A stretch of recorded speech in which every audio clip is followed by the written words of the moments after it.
Hello all, welcome to Mamata Narayan YouTube channel. ಎಲ್ಲರೂ ಹೇಗಿದ್ದೀರಾ? ನಾವಂತೂ ಚೆನ್ನಾಗಿದ್ದೀರಿ. ನೀವು ಚೆನ್ನಾಗಿದ್ದೀರಾ ಅಂತ ಅಂದ್ಕೊಂಡಿದ್ವಿ. ಸ್ವಲ್ಪ ನಾನ್ ವೆಜ್ ಏನಾದರೂ ಮಾಡೋಣ ಅಂತ ನಾನು ನಮ್ಮ ಅತ್ತೆ ಮಾತಾಡ್ಕೊಂಡ್ವಿ.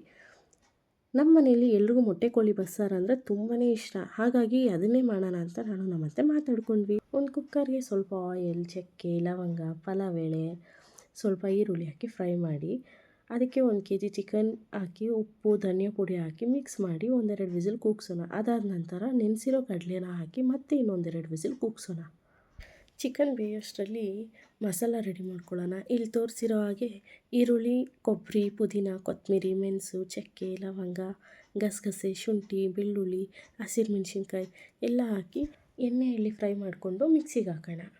ರುಬ್ಬಿಟ್ಕೊಂಡಿರೋ ಮಸಾಲಾನ ಸ್ವಲ್ಪ ಚಿಕನ್ಗೆ ಹಾಕಿ 2ರಿಂದ 3 ಸ್ಪೂನ್ ಧನಿಯಾ ಪುಡಿ, 2 ಸ್ಪೂನ್ ಖಾರದ ಪುಡಿ, ರುಚಿಗೆ ತಕ್ಕಷ್ಟು ಉಪ್ಪು ಹಾಕಿ ಒಂದು ವಿಸಿಲ್ ಕೂಗ್ಸೋಣ. ಅದಾದಮೇಲೆ ಮಸಾಲಾನ ಮತ್ತು ಚಿಕನ್ನ ಸಪ್ರೇಟ್ ಮಾಡ್ಕೊಬೇಕು. ಈಗ ಒಂದು ಪಾತ್ರೆಗೆ ಒಗ್ಗರಣೆ ಹಾಕ್ಕೊಳ್ಳೋಣ. ಸಾಸಿವೆ, ಈರುಳ್ಳಿ, ಕರಿಬೇವು, ಒಣಗಿರೋ ಮೆಣಸಿನ್ಕಾಯಿ ಹಾಕಿ ಫ್ರೈ ಆದಮೇಲೆ ರುಬ್ಬಿಟ್ಕೊಂಡಿರೋ ಮಸಾಲಾನ ಫ್ರೈ ಮಾಡೋಣ. ಸಪ್ರೇಟ್ ಮಾಡಿ ಇಟ್ಕೊಂಡಿರೋ ಮಸಾಲಾನ ಹಾಕಿ ಸ್ವಲ್ಪ ಹೊತ್ತು ಕುದಿಸೋಣ. ಲಾಸ್ಟಲ್ಲಿ ಕೊತ್ತಂಬರಿ ಸೊಪ್ಪು ಹಾಕಿದ್ರೆ ಬಸ್ಸಾರು ರೆಡಿ. ಈಗ ಬೇಯಿಸಿರೋ ಚಿಕನ್ನ ಸಪ್ರೇಟ್ ಇಟ್ಟಿದ್ವಿ ಅಲ್ವಾ, ಅದನ್ನು ರೆಡಿ ಮಾಡ್ಕೊಳ್ಳೋಣ. ಒಂದು ಬಾಣಲೆಗೆ ಸ್ವಲ್ಪ ಕಡಲೆಪಪ್ಪು, ಅಕ್ಕಿ, ಗಸಗಸೆ ಹಾಕಿ ಲೋ ಫ್ಲೇಮಲ್ಲಿ ಫ್ರೈ ಮಾಡ್ಕೊಳ್ಬೇಕು. ಅದಾದ ನಂತರ ಮಿಕ್ಸಿಗೆ ಹಾಕಿ ರುಬ್ಕೋಬೇಕು. ಸಪ್ರೇಟ್ ಮಾಡಿರೋ ಚಿಕನ್ ಮೇಲೆ ರುಬ್ಕೊಂಡಿರೋ ಪೌಡರ್ ಹಾಕಿ ಸ್ವಲ್ಪ ಕೊತ್ತಂಬರಿ ಸೊಪ್ಪು ಹಾಕಿ ಮಿಕ್ಸ್ ಮಾಡ್ಕೋಬೇಕು.